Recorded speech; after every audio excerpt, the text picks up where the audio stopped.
नमस्कार, स्वागत है आपका बिग फाइट लाइव में। आपके साथ मैं हूं श्वेता मिश्रा। राजस्थान में सियासी उठापटक थमने का नाम नहीं ले रहा है। अदावत, बगावत, अदालत के बाद अब सूबे की जंग राजभवन और सरकार पर आ टिकी है। सत्र बुलाने की मांग तूल पकड़ती जा रही है, तो वहीं राजभवन हर बार प्रस्ताव पर स्पष्टीकरण मांग रहा है। सरकार की मंशा खंगाली जा रही है, जवाब तलब किया जा रहा है। इस बीच कांग्रेस ने अपनी रणनीति में बदलाव करते हुए राजनीतिक लड़ाई को कटघरे से बाहर लाने का फैसला किया है। सुप्रीम कोर्ट से स्पीकर ने अपनी एसएलपी वापस ले ली है। स्पीक अप फॉर डेमोक्रेसी अभियान को जन अभियान में तब्दील किया जा रहा है। वहीं बसपा भी सूबे के सियासी संग्राम में कूद पड़ी है। 6 विधायकों के लिए व्हिप जारी की है कि कांग्रेस के खिलाफ वोट करें। मदन दिलावर की अपील हाईकोर्ट ने खारिज कर दी। वहीं एक अधिवक्ता ने हाईकोर्ट में राज्यपाल को हटाने के लिए जनहित याचिका दायर कर दी। इस बीच शुरू हो गया गहलोत कैंप और पायलट कैंप में वार पलटवार का दौर। रणदीप सुरजेवाला ने बयान दिया कि पायलट कैंप के 3 विधायक अगले 48 घंटों में जयपुर पहुंच जाएंगे। तो वहीं पायलट कैंप के हिमाराम चौधरी ने दावा किया कि एक बार बाड़ेबंदी खत्म हो जाए तो 15 विधायक हमारी तरफ आ जाएंगे। देर शाम अविनाश पांडे ने बाकायदा प्रेस वार्ता कर कहा कि अगर 19 बागी विधायक अब भी माफी मांग लें तो पार्टी विचार कर सकती है। इस बीच वो सवाल अभी भी सुलग रहा है जो हर किसी के जहन में है कि आखिर कब और कैसे खत्म होगा सूबे का सियासी संग्राम।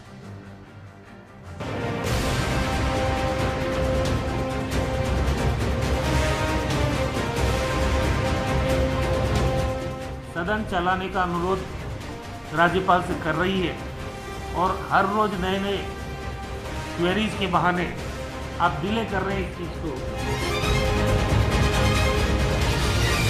विधायकों में बहुत बड़ा भारी असंतोष है। विधायक वर्तमान नेतृत्व से नाराज है, राजस्थान के नेतृत्व से।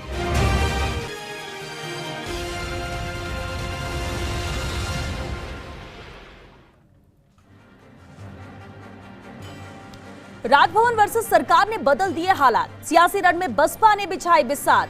क्या हाथी भी आ गया कमल के साथ? चक्रव्यूह से कैसे बाहर निकलेगा हाथ? बसपा की वेब संयोग है या है प्रयोग?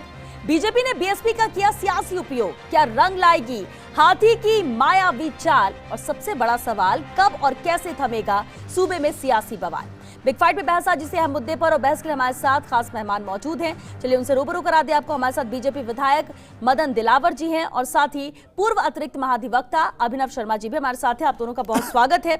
मदन दिलावर जी, बहुत मशक्कत करनी पड़ी आपको जब आपके हाथ में वो कॉपी नहीं दी जा रही थी। आप धरने पर भी बैठे, इसके बाद वो कॉपी आपके पास आई मेल के जरिए ही। इसके बाद आपने कहा विधिक राय लेंगे आप। जब कोर्ट आप पहुंचे, याचिका खारिज कर दी गई है। आगे की रणनीति क्या है? क्योंकि बसपा विधायकों को लेकर 16 मार्च को आपने ही ये शिकायत दर्ज कराई थी और शिकायत यही कि 4 महीने बीत गए लेकिन कोई सुनवाई नहीं की जा रही है। अब आगे की क्या रणनीति रहेगी, क्योंकि खारिज हुआ है, कोर्ट से भी है याचिका। माननीय उच्च न्यायालय ने हमारी याचिका को टेक्निकल आधार पर खारिज किया है, मेरिट के आधार पर खारिज नहीं किया है। हम फिर संशोधित याचिका देने वाले हैं और हमारे निवेदन को निश्चित रूप से हाई कोर्ट मानेगा, क्योंकि हमने निवेदन ये किया है कि जो माननीय विधानसभा के अध्यक्ष हैं, उन्होंने जो आदेश जारी किया है कि बसपा सहित बसपा के विधायकों का कांग्रेस में विलय को उन्होंने जायज ठहराया है, जो आदेश दिया है उसको निरस्त करने के लिए हम माननीय उच्च न्यायालय से निवेदन करेंगे। कांग्रेस को और बसपा वालों को खुश होने की जरूरत नहीं है। जब तक न्याय नहीं मिलेगा हम छोड़ने वाले नहीं है, क्योंकि ये नियम विरुद्ध है। कोई भी रीजनल पार्टी नहीं है जो रीजनल पार्टी की तरह और राष्ट्रीय पार्टी मर्ज हो जाए। ये यदि राष्ट्रीय पार्टी मर्ज होगी तो राष्ट्रीय अध्यक्ष की सहमति से पूरे देश की पार्टी किसी पार्टी में मर्ज होगी, अन्यथा ये टुकड़ों टुकड़ों में होती है, खंड खंड होती है, तो ये विधि विरुद्ध है। मदन दिलावर जी, आपने कहा नियम विरुद्ध हुआ है और इसलिए इसके खिलाफ आवाज आप उठा रहे हैं और इसे संशोधन अमेंडमेंट के साथ फिर से याचिका लगाई जाएगी। लेकिन सितंबर में ही इन्होंने सदस्यता ग्रहण कर ली, मार्च में आप दाखिल कर रहे हैं इसे लेकर याचिका। इतनी देरी क्यों हो गई? अगर गलत किया है, नियम विरुद्ध किया गया है तो पहले ही कोर्ट पहुंचना चाहिए था, पहले ही शिकायत दर्ज करनी चाहिए थी ना। 9 महीने का इंतजार क्यों? हमने विधि विशेषज्ञों से राय ली जी, उसकी पूरी तरह से अध्ययन किया और उसके बाद हमने माननीय अध्यक्ष महोदय से निवेदन किया, उनकी पिटीशन दायर की है, ऐसे ही नहीं की है। ठीक है। अभिनव शर्मा जी भी हमारे साथ हैं। अभिनव जी, देखिए, शुरुआत भले ही खरीद फरोख्त की राज्यसभा चुनाव के दौरान से हुई हो, लेकिन इसके बाद जिस तरह से पूरा घटनाक्रम बदला है, high court, supreme court, case कहाँ स्टैंड कर रहा है अभी? क्योंकि हाई कोर्ट में फैसला दिया जाता है, फैसला तो सुना दिया गया, वो सुप्रीम कोर्ट में कहा कि वो उसके अंतर्गत रहेगा। सुप्रीम कोर्ट की तरफ से एसएलपी उन्होंने वापस ले लिए। ये मामला स्टैंड कहाँ कर रहा है, जरा इसे समझाइए कि अभी केस कहाँ पर है? देखिए, आज का दिन तो विड्रॉल्स का दिन था। हाँ। सभी विड्रॉल करके अपने अपने घर को वापस आ गए एक बार को, और जिसे कहते हैं ना मार्चिंग रिट्रीट था एक तरह से, सभी एक तरफ आ गए, द्वार बंद कर दिए हाल फिलहाल के विवाद के। अब नए सिरे से विवाद खड़ा करेंगे। पहले सदन आहूत होता है या नहीं होता है, सब कुछ अब इस पर निर्भर करेगा। अगर सदन आहूत हो जाता है तो मैं समझता हूँ सुप्रीम कोर्ट जाने की आवश्यकता ही नहीं पड़ेगी, क्योंकि सदन के अंदर ही अध्यक्ष महोदय जो है अपनी शक्तियों का प्रयोग करेंगे, और उनको ये लगा होगा इस स्टेज पे कि जब मेरी शक्तियां हैं तो वो शक्तियों को कोर्ट के इंटरप्रिटेशन पे क्यों छोड़ा जाए, और इसलिए सुप्रीम कोर्ट से उसको विड्रॉ किया इस स्टेज पे। जहां तक राजस्थान हाईकोर्ट की रिट पिटीशन की बात है, सचिन पायलट खेमे के फेवर में एक इंटरिम ऑर्डर है, वो उस केस को क्यों लगवाना चाहेंगे जो एडमिट होकर के ड्यू कोर्स में चला गया, जिसका अगले 5 साल 10 साल 15 साल बाद नंबर आना है एज अ रूटीन कोर्स में। कि अभी तो जो हियरिंग चल रही है 80-82 के केसेस की हियरिंग चल रही है, 2020 के केस की हियरिंग कब आएगी उसी से आप अंदाजा लगा लीजिए। तो वो खेमा तो इस केस को दोबारा लिस्ट करवाएगा नहीं। इधर से जो दूसरा खेमा है जिसके खिलाफ ऑर्डर हुआ है, वो अपनी शक्तियों को एग्जर्ट करना चाहते हैं, तो वो अब जो प्रक्रिया चल रही है जिस पर सारा तार खिंचे हुए हैं इस वक्त, और वो तलवारें जो तनी हुई हैं, वो इस बात की है कि किसी भी तरह से हाउस कॉल हो, 19 विधायकों को बुलाया जाए, विप जारी हो, और फिर जो अब तक जिसको बाहर इलीगल बताया जा रहा है वो अब लीगल वे के अंदर एक तरह से उनका मानस लिया जाए, और उनको अगर विप के खिलाफ एक्शन होता है तो फिर एक प्रोसीजरल तरीके से कार्रवाई उनके खिलाफ की जा सके। तब तक सेटलमेंट अगर अराइव हो जाता है तो सबसे बढ़िया चीज है। तो एक तरह से बाइंग द पीस वाली सिचुएशन है ये। तो इस एक रिट पिटीशन की बात हुई। जहां तक मदन दिलावर साहब की बात है, इन्होंने अपनी बात अभी आपके सामने रखी है। मदन दिलावर साहब की याचिका कल भी ये कहकर के गए थे आप ही के यहाँ चैनल पे, मुझे तो समाचार पत्रों के माध्यम से पता चला कि ये डिसाइड ही हो गई है, इनको सुना ही नहीं गया, आदेश पारित कर दिया गया। स्पीकर के पास ये शक्तियां हैं कि वो जब चाहें तब उस प्रकरण को टेकअप करें, और सुप्रीम कोर्ट और हाई कोर्ट ने समय समय पर ये कहा है कि ये डिले जो है वो फेटल डिले कई बार बहुत नुकसानदायक होता है, क्योंकि आयाराम गयाराम इधर से उधर करते हैं सरकारें। जन प्रतिनिधि जो आते हैं वो जनता के वोट के अगेंस्ट में जाकर के बैठ जाते हैं, और सरकारें वो चलती है जिनको मैंडेट ही नहीं दिया गया था। तो इस प्रकार का काम नहीं होना चाहिए। यहाँ अब स्थितियां जो है वो डिपेंड करेंगी कि अब जो वो आदेश कम्युनिकेट करते हैं, मुझे नहीं पता कि अभी दिलावर साहब को क्या आदेश कम्युनिकेट हुआ है और क्या दिया गया है। उस आदेश को जब देखा जाएगा उसके बाद में इनका अपना कोर्स डिसाइड होगा। पर हाल फिलहाल के लिए ये है कि जितनी भी तलवारें निकली थी वो एक बार को म्यान में वापस चली गई हैं। यानी सुप्रीम कोर्ट में मैटर पहुंचा, वो वहां से अब जब तक अमेंडमेंट करके, क्योंकि 24 जुलाई के फैसले के खिलाफ जाएंगे सुप्रीम कोर्ट, ऐसा कहा जा रहा, अभी कोई गया नहीं है, लेकिन जो था वो तो खत्म हो गया क्योंकि एसएलपी इन्होंने वापस विड्रॉ कर लिया। बिल्कुल, वो एसएलपी विड्रॉ हो गई। श्वेता, देखिए क्या हुआ कि एक इंटरिम ऑर्डर था, वो 24 तारीख तक के लिए था कि भाई 24 तारीख तक आप यथास्थिति बनाए रखें और हम आपसे रिक्वेस्ट कर रहे हैं, और उन्होंने लिख दिया ऑर्डर अकॉर्डिंगली। एक छोटी सी बात पे पीड़ा हो गई। कई बार जिसे कहते हैं ना, कांटा भी छोटा सा होता है, बहुत तेज चुभ जाता है, तो वो जो कांटा चुभा उस कांटे को निकलवाने आप गए वहां पर, लेकिन कोर्ट ने देखा कि नहीं, हम तो कुछ आदेश नहीं करेंगे, हाईकोर्ट को करने दीजिए जो हाईकोर्ट करेंगे। अच्छा, कोर्ट को वहां पर बताया भी सही तरीके से नहीं गया। वहां ये कहा गया एज इफ कि कल ही आदेश पारित हो रहा हो, और किसी पक्ष ने ये नहीं कहा कि एक बार ऑर्डर में देखिए, ऑर्डर में तो ये लिखा हुआ है कि अभी पक्षकार आए हैं, उनको पार्टी बनाया है और हम फर्दर ऑर्डर्स करेंगे, क्योंकि वो फाइनल प्रोनाउंसमेंट ऑफ जजमेंट के लिए था ही नहीं 24 तारीख का आदेश कभी भी। और यही हुआ 24 तारीख को। फिर जब आया मैटर हाईकोर्ट में, तो सुप्रीम कोर्ट के पास में तो इशू एक एनकम्पास्ड मैनर में गया, और उसके बाद कोर्ट को उसको एनलार्ज कर दे कहीं कोर्ट, इस भय से या इस डर से संभवतः उसको वहां उस स्टेज पे रोक लिया गया। और इवन अदरवाइज वो एसएलपी जो पेश की गई थी वो तो 24 तारीख एक इंटरिम आदेश के खिलाफ थी। 24 तारीख का इंटरिम आदेश जिसकी चैलेंज था वहां पे, that has already outlived it's life, उसकी तो आयु खत्म हो गई। वो तो 24 तारीख को आदेश खत्म हो गया, 24 तारीख को नया आदेश हो गया। तो अब वो सुप्रीम कोर्ट के सामने भी वो क्या डिसाइड करते। और 24 तारीख को जो विस्तृत आदेश आया, अंतरिम आदेश, वो 32 पेज का विस्तृत आदेश है, उसमें कई सारी चीजें हैं, कई ग्राउंड्स हैं, कई आधार हैं, तो उसको अध्ययन करके वो दोबारा उसको फाइल करने के लिए उनके पास पूरी लिबर्टी है, और सुप्रीम कोर्ट ने वो लिबर्टी भी दे दी है। लेकिन जो स्टे लगा वो नोटिस के खिलाफ लगा, वो प्रेयर सी और डी की बात कही जा रही थी, उससे लेकर ये कहा गया कि उसमें अभी भी पावर स्पीकर के पास है। डिस्क्वालिफिकेशन को लेकर ये उनकी तरफ से एक बात कही, क्योंकि बड़ी मिसअंडरस्टैंडिंग इसे लेकर हो रही थी। लोग समझ रहे कि स्टे लग गया, यानी कि अब इसमें कुछ नहीं हो सकता। देखिए, मैं इसमें ये समझता हूं कि स्पीकर महोदय जिस गरिमा में पद पर वो बैठे हैं, और जितना उनका लीगल एक्यूमेन है, जितना वो इन चीजों को देख रहे हैं, जिस पद पर बैठे हुए हैं, अब मैं ये समझता हूं कि हाल फिलहाल के लिए वो विषय गौण हो चुका है। सरकार के लिए भी, स्पीकर के लिए भी, अभी सबसे इंपॉर्टेंट इशू जो है आज की तारीख में वो है सत्र बुलाना। बुलाना, क्योंकि अब वो रस्ते रस्ते सारे काम करना चाहते हैं। आपने बाईपास करके देख लिया, बाईपास की रेमेडी आपने सुप्रीम कोर्ट तक देख ली, लेकिन आप डेडलॉक के ऊपर जाकर के ही रुके। ब्लॉक रोड थी, डेड एंड था, आप डेड एंड से वापस यू टर्न मार करके आ गए। अब तो रस्ते रस्ते ही काम करना चाहती है और सरकार भी इस मूड में है आर पार के में कि जो होना है वो रस्ते रस्ते हो जाए। और सब रस्ते रस्ते की बात हो रही है, वो कह रहे हैं कि हम चाहते हैं इस प्रक्रिया के तहत हो। अब गवर्नर महोदय कुछ विषयों पर उनसे सवाल जवाब कर रहे हैं। निश्चित तौर पर 174 आर्टिकल जो है वो संविधान का गवर्नर को ये कहता है, ये अनुमत करता है कि गवर्नर समय समय पर सदन का सत्र बुलाएंगे। तो जब गवर्नर समय समय पर सदन का सत्र बुलाएंगे तो उसमें निर्बंधन कहीं नहीं है कि वो कब बुलाएं, क्या बुलाएं, कैसे बुलाएं। लेकिन संसदीय परंपराओं को, परिपाटियों को और कानूनी व्यवस्थाओं को देखते हुए सुप्रीम कोर्ट ने बिल्कुल स्पष्ट कर दिया कि 174 में जो काउंसिल ऑफ मिनिस्टर्स ने एड एंड एडवाइस दे दी, आपको वो माननी पड़ेगी। काउंसिल ऑफ मिनिस्टर ने कुछ बात कही, उस पर गवर्नर साहब को एतराज होगा। निश्चित तौर पर as a head of state उन्होंने कोई सवाल जवाब और इसलिए अभी उनको कुछ और जानकारियां चाहिए, उस वजह से जो दूसरी बार भी भेजा गया उसे भी उन्होंने मंजूर अभी नहीं किया है। रामनारायण मीणा जी भी हमारे साथ जुड़ चुके हैं, कांग्रेस विधायक है। रामनारायण जी, बहुत स्वागत है आपका। सवाल है यही कि अब कांग्रेस के लिए आगे क्या रहेगा, क्योंकि पूरी कोशिश कांग्रेस ये कर रही है सत्र बुलाया जाए, कुछ और जानकारियां राज्यपाल यहां पर मांग रहे हैं। दूसरी तरफ बसपा के विधायकों को लेकर भी जो तलवार लटक रही है, क्या आपको लगता है कि नुकसान कुछ कांग्रेस का इसमें होगा? क्योंकि एक तरफ तो सुरजेवाला ये कह रहे हैं कि 48 घंटे के अंदर उस खेमे के, यानी कि पायलट खेमे के 3 विधायक जयपुर आ जाएंगे। कांग्रेस के 15 आने वाले हैं पायलट के खेमे में। देखिए, ये उनकी जानकारी में होगा। यह सही है कि वहाँ विधायकों में, मानेसर में आपस में अंतर्विरोध चल रहा है, तो वह चीज़ स्थिति अलग है। मैं तो एक बात कहना चाहता हूँ कि राज्यपाल में बच्चे में बहुत अंतर है। बच्चे वाला हट राज्यपाल को नहीं करना चाहिए, उनको ध्यान रखना चाहिए कि संवैधानिक पद पे है।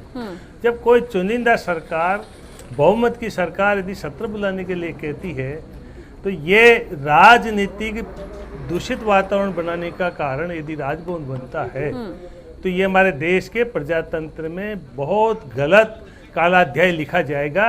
इस बात से राज्यपाल मोदी को बचना चाहिए। हालांकि उन्होंने राजभवनों को घेरा है, उन्होंने गलत शब्दों में अपने उस समय में जब वो राजनीति किया करते थे, उन शब्दों में राजभवनों को बदनाम करने की कोशिश की है। ऐसे ऐसे शब्द बोले, अब उस रिकॉर्डिंग यदि आपके पास हो तो बड़ा ताजुब होगा।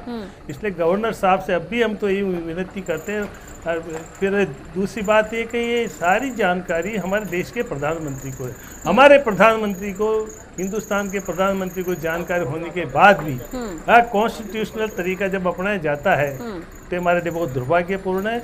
और कांग्रेस का स्टैंड साफ है, हमारा स्टैंड साफ है। हमला करने गई थी माननीय राज्यपाल महोदय के ऊपर, महामहिम राज्यपाल महोदय के ऊपर हमला करने गई थी योजनाबद्ध तरीके से। हम यहाँ विधानसभा में बहस कर सकते हैं, और फिर क्यों नहीं धरना दिया राजभवन पर? क्यों डर गई कांग्रेस? क्यों डर लगा कांग्रेस को? उन्होंने कहा ना राजभवन पे, राजस्थान में भी धरना देंगे। निश्चित तौर पे उन पे विचार विमर्श करेंगे और प्रदेश की जनता को अच्छा मैसेज देंगे। राजस्थान में सुशासन चले, ये विधानसभा के माध्यम से हम कोई निर्णय लेंगे। कांग्रेस ने तो हिंदुस्तान की रामनारायण जी आपने कहा कि आप निर्णय लेंगे, लेकिन मदन दिलावर जी तथाकथित ढांचा अयोध्या में गिरा दिया गया था, तब 3 सरकारों को शहीद किया था। ठीक है मदन दिलावर जी, हम मौजूदा स्थिति पर ही बात करते हैं। लेकिन मदन दिलावर जी, अभी आपने कहा, जब उनसे सवाल हो रहा था, आपने कहा कि 15 वहां से आएंगे। बीजेपी प्रदेश अध्यक्ष सतीश पुनिया ने कहा कि 3 की वो बात कर रहे हैं, 48 घंटे में आएंगे, वहां से 13 आएंगे। ये तो ऐसा लग रहा है कि बेगानी शादी में अब्दुल्ला दीवाना। बीजेपी का कोई लेना देना इससे नहीं है, बीजेपी खुद बोलती है। अब बीएसपी वाले शामिल होते, बीएसपी की तरफ से कुछ अब तक नहीं कहा गया था, आज वो आ रहे हैं, कल मुखर हुए वो। इससे पहले बीएसपी की तरफ से कुछ नहीं कहा गया, लेकिन बीजेपी बीच में आकर, और आपने याचिका दायर की कि क्यों विलय हुआ, ये गलत है। इससे पहले भी जब टर्म था अशोक गहलोत का, उस वक्त भी बीएसपी के शामिल हुए थे, 4.5 साल तक चला, उसमें भी कुछ नहीं आधार पर कह रहे हैं, इतने कॉन्फिडेंट होके। और सचिन पायलट के खेमे से कोई कुछ नहीं कह रहा। अभी कहा ठीक है, एक विधायक का अभी आया बयान कि 15 वहां से आएंगे जब ये बाड़ेबंदी खुलेगी, लेकिन उससे पहले प्रदेश अध्यक्ष आपके कहते हैं, आप अभी कह रहे हैं कि 15 वहां से आएंगे। इतने कॉन्फिडेंट कैसे आप लोग? बैक से अगर खेल रहे हैं तो अब तो फ्रंट में आ जाना चाहिए बीजेपी को इस पूरे मामले को लेकर। नहीं, हमारा कोई लेना देना नहीं, इनका झगड़ा है, इनका आपसी झगड़ा है, अंतरकलह है। हमारे पास जो सूत्रों से जानकारी मिल रही है बता रहे हैं, इतने कॉन्फिडेंस खूब लड़े भिड़े, हमें कोई लेना देना नहीं है।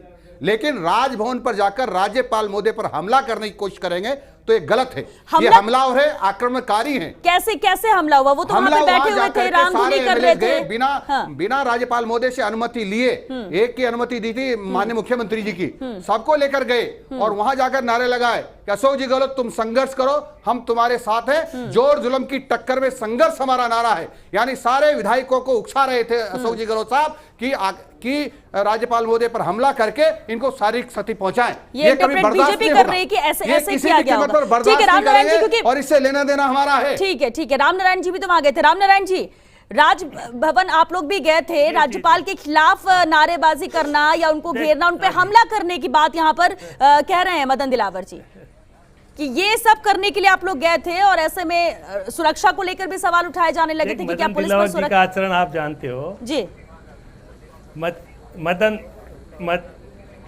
मदन जी दिलावर मेरे भाई जैसे हैं, लेकिन इनका आचरण क्या है? क्या ये उस संस्कारित पार्टी के सदस्य रहने के लायक है? शास्त्रांग दंडोत करने के लायक है? ध्वज प्रणाम करने के लायक है? लेकिन मैं आपसे एक बात करना चाहता हूँ, राजभवन की गरिमा होती है। यदि राजभवन में बैठा हुआ व्यक्ति, संवैधानिक पद पे बैठा हुआ आदमी का आचरण यदि सही नहीं है तो ये प्रजातंत्र के लिए कलंक है। और राजभवन जिस तरह से काम कर रहे हैं सरकार में, ये हमारे प्रजातंत्र को दूषित कर रहे हैं। हमला करता है, लेकिन नहीं किया ना, देखिए नहीं किया। इसका मतलब राजस्थान के गुंडों को इकट्ठा करके माननीय मुख्यमंत्री जी, ठीक है मदन दिलावर जी, अगर सुनिए बात सुनिए, अगर हमला करना ऐसी नियत होती तो देखिए आज भी राजभवन का घेराव किया जा सकता था, जो जयपुर में नहीं किया। डालना चाहिए। चलिए ठीक है, क्योंकि माननीय राज्यपाल महोदय पर हमला करके उनको शारीरिक क्षति पहुंचाना चाहते थे। चलिए इस वक्त हमारे साथ विधायक जोगिंदर अवाना जी भी जुड़ गए। जोगिंदर जी बहुत स्वागत है आपका। देखिए आप लोग 6 लोग शामिल तो हो गए कांग्रेस में, लेकिन बवाल अब हो रहा है। बसपा की तरफ से व्हिप जारी कर दिया गया है। नियम कायदे जो थे उसके तहत आप लोगों ने कांग्रेस में आप लोग का विलय नहीं हुआ है और याचिका भी जिस तरह से इन्होंने लगाई थी संशोधित करके फिर याचिका लगाई जाएगी।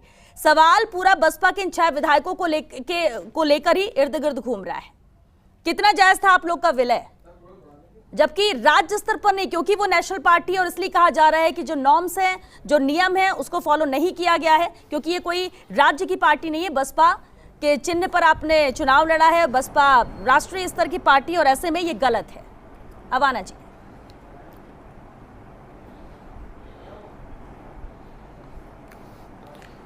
देखिए श्वेता जी, हम लोग जिस दिन से 6 साथियों ने बीएसपी छोड़ के और कांग्रेस में विलय किया है, उसी दिन से भारतीय जनता पार्टी को तो हम उनकी आंखों की एकदम करकरी बने हुए हैं। और मैं बताना चाहता हूं, हमारे साथी हैं विधानसभा में मदन दिलावर साहब, जिस तरह वो उच्च न्यायालय में गए और उच्च न्यायालय में जाने के बाद में आज जिस तरह उनका वो सब जो उन्होंने डाला हम लोगों के खिलाफ और वो खारिज हुआ, कुछ चीजों को बहुत बारीकी से सोचना चाहिए। पिछले दिनों जब राज्यसभा का चुनाव था, उस चुनाव को लेके भी बहुजन समाज पार्टी चुनाव आयोग में गई। चुनाव आयोग ने स्पष्ट वहां पे उसको खारिज कर दिया। वो कह रहे थे कि यहाँ हमारे एजेंट बैठेंगे, हमारी इच्छा के अनुसार बीएसपी के 6 के 6 विधायक हमारे अपने हैं, और उसके बाद वो चुनाव आयोग ने खारिज कर दिया। मैं बताना चाहता हूं मदन दिलावर साहब को और पूरे प्रदेश को बताना चाहता हूं कि हम 6 के 6 साथियों ने बहुजन समाज पार्टी छोड़ के जिस वक्त कांग्रेस पार्टी को हमने चुना और उसमें विधायक दल का जिस समय हमने विलय किया, पूरी की पूरी कानूनी जो भी प्रक्रिया होती है उसी के तहत हमने किया। और एक और मैं बता दूं आपको, आज कोई नई बात नहीं है। आज कोई ऐसा नहीं है कि पहली बार हम लोगों ने विलय किया है या 6 साथी आज बीएसपी छोड़ के आए हैं। अब से पूर्व में भी 2008 में भी ऐसा हुआ था कि 6 के 6 साथी बहुजन समाज पार्टी छोड़ के कांग्रेस में उन्होंने विलय किया था। ठीक है, बिल्कुल ये गलत बात है। ये पहले भी हुआ, बीएसपी नहीं छोड़ी, बीएसपी को का विलय किया है। राजस्थान जो यूनिट है उसको विलय किया है, ये कानून सम्मत नहीं है। ये गलत बात कर रहे हैं, इस प्रकार की गलत बयानी कर रहे हैं। यहाँ अवाना जी, ये छोड़ना था तो पहले इस्तीफा देते, फिर कांग्रेस में शामिल होते। देखिए जिस तरह की बात कर रहे हैं मदन जी, मदन जी आप मेरी बात सुनिए, आप मेरी बात सुनिए। मदन जी दम तो है, दम है, दम है। सुनिए, अगर दम नहीं होता, अगर दम नहीं होता तो हम कांग्रेस में नहीं जाते। कांग्रेस में विधायक दल का जो है, आप क्या सोच रहे हैं? आप क्या सोच रहे हैं कि वाहवाही लूट लेंगे? आप जाके सचिव के कार्यालय में वाहवाही जाके नहीं लूटेंगे, बैठ के आपको धरना घर देके भेजेंगे। आप वाहवाही लूट लेंगे? माननीय आप उच्च प्रदेश के न्यायालय नेता बनना उच्च चाहते न्यायालय से हैं? निवेदन कानूनी करके आपको प्रक्रिया घर के भेजेंगे। तहत आप आपको मैं विधायक बता दूं, नहीं रह सकते। कानूनी प्रक्रिया के तहत बताएंगे, सारे बताएंगे। छह साथियों ने कानूनी प्रक्रिया के तहत कानूनी हम सब प्रक्रिया को साथियों ने नहीं विरोध किया अपनाया है। आपने, आप ये बेकार विधि की विरुद्ध आपने किया है। पीछे देखा नहीं? राज्यसभा के चुनाव ये में आपने विधि विरुद्ध देखा? क्या है और हम स्वयं- चैलेंज कर रहे हैं, लेकिन करेंगे ठीक है, आयोग ठीक है। में। ठीक है, चुनाव आपने कहा आयोग ने चैलेंज BSP करेंगे, लेकिन की दिलावर जी एक जिस ही बात तरह का जवाब याचिका दीजिए, को खारिज इतनी किया, देरी क्यों हुई? आप मार्च भूल गए? तक क्यों इंतजार आप किया भूल आपने? गए? अगर कितने गलत दिन था, पहले विधि सम्मत नहीं कितने था, दिन पहले पहले राज्यसभा सवाल चुनाव उठा था? लेते, तो शायद अब आपके ऊपर देखिए, सवाल नहीं उठ रहे चुनाव होते। आयोग ने क्या ऑर्डर दिया? ठीक है, नहीं, हमने मार्च में किया है। हाँ मार्च में क्यों? सितंबर में वो आ गए थे ना, उसी वक्त आपको सवाल हम उठाने देख रहे थे, उसका अध्ययन कर रहे थे, अध्ययन करके सारे हमारे जो लीगल एक्सपर्ट्स उनसे राय लेकर के हमने किया है। ऐसे थोड़ी इनके एक ही दिन अध्ययन में कर रहे थे, विधानसभा आप अध्यक्ष अध्ययन से कर रहे ऑर्डर कर थे। दिया इनका। जब कोई समय आता है, आज आप अरे आज जब तो कांग्रेस- पायलट गुट भी नहीं आज था, आप तो कांग्रेस गुट की भी नहीं था, सरकार तब को हमने स्थिर करना हमने चाहते हैं, आप विधानसभा अध्ययन अध्यक्ष से कर रहे निवेदन थे, किया था। आप उस दिन से बैठे थे, ये कोई आप नया अध्ययन दिन था। कर रहे थे, आज आप बैठ के आप सचिव के कमरे में जाके आप धरना दे रहे हैं? क्या मतलब है इस? ठीक है, लेकिन जब आप- लेकिन हम- दिलावर जी, हमारी दिलावर हमारी जी, बात को भी नहीं माना जाएगा, हमको आदेश की प्रतिनिधि दी जाएगी तो हम धरना देंगे, आज धरना देंगे, और देंगे, बात आई और आज कल जिस तक तरह भी नहीं की दी गई तो चीजें और चल धरना रही है, देंगे। राजस्थान की विधानसभा में आप दीजिए धरना, दीजिए धरना हाँ, देना देंगे, सबका काम है। देंगे। आप लोकतंत्र हमको में न्याय सबको चाहिए। अधिकार है धरना देने का, आप दो, क्या दिक्कत लेकिन- है? लेकिन एक आप- और बात। आप कोर्ट से ऊपर नहीं है। ठीक है, हमने कोर्ट से माननीय हमने उच्च कभी कहा न्यायालय नहीं कोर्ट से ऊपर माननीय है। सर्वोच्च न्यायालय से ऊपर हम नहीं कोर्ट है से आप। ऊपर नहीं है, ये सच है। ठीक है, लेकिन दिलावर जी आपने अभी कहा कि हम मार्च में गए, 6 महीने तक आप अध्ययन कर रहे थे, 5-6 महीने का वक्त है। मार्च में ही राज्यसभा चुनाव भी होने थे, वो तो बाद में पोस्टपोन्ड हुए। कहीं ना कहीं बीजेपी की रणनीति इसे लेकर भी रही होगी। कैसे मान ले कि नहीं, आप 5-6 महीने तक स्टडी कर रहे थे और उसके बाद आपने याचिका लगाई, फिर 4 महीने का वक्त लग गया लेकिन सवाल नहीं उठे, इसके बाद में अब सवाल उठ रहे जब अब इस तरह का पूरा प्रकरण हो चुका है। मौजूदा जो सत्ता की बात करें, सरकार की बात करें, वो अस्थिर होती नजर आ रही है, विधायकों की इतनी इस तरह से बाड़ेबंदी की जा रही है, दूसरा खेमा हो गया, तब बीजेपी यहाँ पर बीच में आकर याचिका नहीं, BSP दो की बात खंडे कर नहीं रही हुए है। थे। हाँ।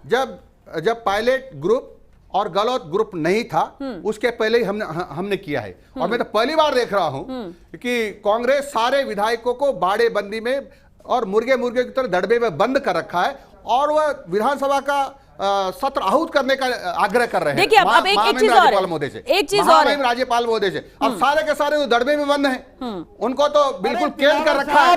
और आप फिर कैसी बातें विधानसभा कर रहे आहूत हैं? करे कैसे आएंगे? इस चैनल चाहिए को- इनको चाहिए ठीक इनको है, कि सारे ठीक है। सारे माननीय विधायकों को स्वतंत्र राजस्थान छोड़े। के ठीक है, सुनिए, सामने सुनिए, जाने सुनिए। दें, मंत्री को आपके काम विधायक करने कहाँ दें, थे? जनता परेशान हो रही है, उनको राहत राज्यसभा दें। के चुनाव में आपके विधायक कहाँ थे? आपके विधायक कौन से बड़े में नहीं थे? 3 दिन तो आपने भी बाड़ेबंदी की थी। नहीं, हम जब तो आपने कहा कि ट्रेनिंग ले रहे नियम थे। कानून और हमने तो 3 दिवसीय ट्रेनिंग दी। प्रशिक्षण था हमारा। हाँ, ठीक है, आपका प्रशिक्षण था, लेकिन एक और बात है, आपने कहा कि इनको कैद करके रखा हुआ है। दूसरी तरफ पायलट कैंप की जब ये बात सुरजेवाला कहते हैं कि 48 घंटे में 3 विधायक वहां से यहां आएंगे, उस वक्त ही पायलट कैंप के एक विधायक कहते हैं कि बाड़ेबंदी से इन विधायकों को निकालिए, 15 हमारे पास आएंगे। यही डर तो नहीं है कि बाड़ेबंदी में रखना मजबूरी हो गया कि अगर निकलेंगे तो फिर कुछ इधर उधर होगा, जो नंबर गेम और जिस तरह से एकजुट करके रखे हुए हैं वो बिखर जाएंगे? मैं ये कल भी की तो बात सवाल उठ बताता सकता है। हूं। मैं कल किससे मिलने गया था, तो मैंने एक मकान के सामने बहुत पुलिस को देखा। मैंने उनसे पता पूछा, भाई यहाँ वो मकान है, ध्यान है क्या? तो बहुत पुलिस थी। मुझे पता नहीं था वो दानिश अबरार जी का घर है। मकान है, हाँ। घर है। तो 35 से ज्यादा पुलिस वाले वो आए थे कहीं से, तो उनके साथ थे। यानी उनको पेशाब भी करने के लिए अनुमति लेनी पड़ती है पुलिस से। यानी जैसे कोई अदालत में किसी डकैत को लेकर के जाते हैं ना, और उस प्रकार से उसके पीछे पुलिस लगा यानी देते पूरी हैं। तरह से नजरबंद है, इतने पूरी पुलिस, तरह से इतने नजरबंद है पुलिस। सब। मैं देख करके दंग रह गया, मैंने सोचा क्या हो गया? ठीक है, रामनारायण जी इतना आपने विश्वास अभी और इतना बिकाऊ ठीक है, सोवरेन ठीक है, वो भी किया तो विधायक हैं, कि वो भी तो इतनी विधायक पुलिस लगाई हुई हैं। है। देखिए, 2 विधायक हमारे साथ हैं जो होटल फेयरमाउंट में लगातार बाड़ेबंदी मौजूद है। रामनारायण जी, क्या इतनी बंदिश है, इस तरह से नजरबंद किया गया है कि कहीं जाना भी होता है तो एक पुलिस का बड़ा जाब्ता साथ में रहता है, हर एक चीज के लिए परमिशन लेनी पड़ती है?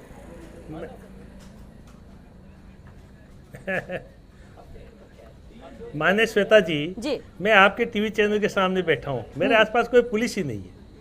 ये क्या नासमझी की बातें कर रहे हैं ये बीजेपी का, जिनको ध्वज प्रणाम करना नहीं आता, अशुद्ध आचरण से चलने वाले लोग बीजेपी में चले गए, उसको बदनाम कर रहे हैं लोग। इसलिए मेरा तो आपसे साफ कहना है, कोई नहीं है, अपनी आप इच्छा अच्छे से लोग रह आ रहे जाइए। हैं। मैं आपको जहाँ आप आ जाओ, मुझे आपको तो आपके चैनल में वहाँ आ जाऊँ, आपको तो दिल्ली चले, आपको जहाँ चले खुले सब, कोई आप आ दिक्कत जाओ, नहीं आप है। आ जाओ, हाँ, अच्छे यदि लोगों के लिए हमारी, दरवाजे खुले हैं। यदि आप अच्छे सुरक्षा समझते को हो अपने खतरा आप को है, तो। हम खुद पुलिस मांगेंगे, हम विधायक हैं, हमारे को अधिकार है। ठीक यदि है। किसी विधायक ने एक पुलिस मिनट, मेरी मांगी बात जरूर है, सुनें। सरकार की जिम्मेदारी जोगिंदर है, जी। प्रशासनिक अधिकारी की ठीक है जिम्मेदारी को जोगिंदर रवाना जी, इसी पे आपका भी रिएक्शन चाहेंगे, वक्त भी खत्म हो हाँ, रहा है। ये क्या- जरूर है। क्या आपके साथ भी माने पुलिस सर, जाब्ता है? मेहरबानी- क्या पूरी तरह से बंदिश में है आप लोग? देखिए जी श्वेता जी, मैंने तो कल देखा है दानिश श्वेता अब्रार जी, जी मैं को, ठीक है, स्वयं ठीक है, देखा अभी है। बता दूं, दिलावर साहब को, हमारे दोस्त है, साथी हैं विधानसभा में, उनको मैं बता दूं, मैं अपने घर में विधानसभा के सामने 2/7 विधायक नगर पश्चिम में बैठा हुआ हूं इस वक्त, जहां से मैं लाइव चल रहा हूं, और ये बात बाड़ेबंदी की, होटल की बात कर रहे हैं। आपको थोड़ी चीजों की जानकारी लेनी चाहिए दिलावर साहब। और जहां तक आप दानिश अब्रार जी की बात जानकारी कर नहीं, रहे हैं, मैंने खुद ने देखिए, देखा है। वो कोई सुरक्षा की आवश्यकता हो सकती मैंने है, खुद ने आज देखा जिस है। तरह की परिस्थितियां आंखों से चल रही देखा है, हैं, किसी सुरा हो नहीं सकता है। हो सकता, हाँ मैं कह रहा हूं कि उनको आवश्यकता हो, अरे भाई मैं कह रहा हूं, कौन मार रहा है ना? उनको पकड़ो, जो आवश्यकता मारने हो वाला है सकती है उनको। सुरक्षा की। इसमें आप कौन होते हैं तय करने कौन वाले मारने कि उनके वाला है, साथ उनको पुलिस होनी पकड़ो चाहिए ना। नहीं? क्या आप कैसे कह सकते हैं? आप अरे बेकार की बात गवर्नर, माननीय ये- गवर्नर महोदय अरे को कहो। आप कैसे कह सकते हैं कौन मारने वाला है? आप कोई तो अंतर्यामी है? आप तो ये गवर्नर साहब को जिस मारने आदमी गए थे ना, जिस उनको आदमी को पराक्रम अपनी करने जान का गए थे खतरा ना। है, जिस आदमी को विधायक अपनी जान का विधायक खतरा मदन है, बिलावर जी, ये तो विधायक तो वो आदमी आदमी कोई बन विधायक सकता है ऐसे ना। कृत्य क्यों करेगा? मैं भी नाराजगी मेरा नाराजगी तो व्यक्त की जा सुरक्षा सकती है, की देखिए बात नाराजगी नहीं व्यक्त की जा है। सकती है, लेकिन मैं कोई तो कोई इस मैं तरह से तो कदम नहीं उठाएगा। और चलिए सरकार को अरे डकैतों की तरह ये चलिए ठीक है सर, क्योंकि वक्त खत्म हो चुका है, वक्त खत्म हो चुका है। बहुत शुक्रिया, बहुत शुक्रिया, बहुत शुक्रिया आप सभी का इस चर्चा में शामिल होने के लिए। देखिए सियासी बवाल सूबे में कब थमेगा, इसका इंतजार प्रदेश की जनता भी कर रही है। सवाल जवाब भी होते रहेंगे, आरोप प्रत्यारोप भी होते रहेंगे, और जवाब जिस तरह से सामने आ भी रहे हैं, बीजेपी भी कहीं ना कहीं यहाँ पर साफ नजर आ रहा है कि पक्ष लेती हुई नजर आ रही है, लेकिन बीजेपी का कहना है कि कोई लेना देना नहीं। लेकिन अगर इंतजार है किसी चीज का तो वो सिर्फ ये कि सत्र बुलाया जाए, क्या इसकी मंजूरी राज्यपाल देते हैं, और जो भी निर्णय होगा, जो भी फैसला होना है इस पूरे सियासी घटनाक्रम का, वो विधानसभा के अंदर ही होगा। अब बस इंतजार है तो मंजूरी मिलने का कि ये सत्र शुरू हो सके, वरना उससे पहले इसी तरह से सियासी घमासान जारी रहेगा। और ये पूरा घटनाक्रम, ये पूरा पॉलिटिकल ड्रामा प्रदेश देख रहा है, प्रदेश की जनता देख रही है। चलिए इसी के साथ बिग फाइट लाइव में आज के लिए बस इतना ही। नमस्कार।